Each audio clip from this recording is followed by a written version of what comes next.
మద్యం, నాటుసారా వంటి రవాణాకు సంబంధించి పట్టుబడ్డ వాహనాలకు సంబంధించి బహిరంగ వేలంపాటను ఈరోజు వేయడం జరిగింది. కొడుమూరు స్టేషన్ కాంపౌండ్లోనే ఈ బహిరంగ వేలంపాట వేయడం జరిగింది.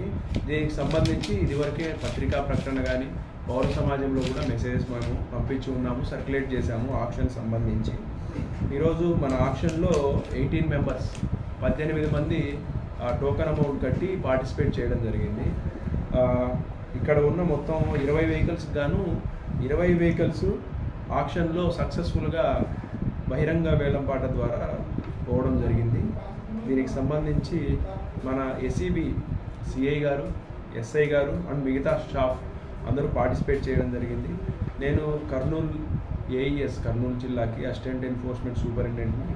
మా గౌరవ ఈఎస్ గారు శ్రీ రవికుమార్ గారి ఆదేశాల మేరకు ఇక్కడ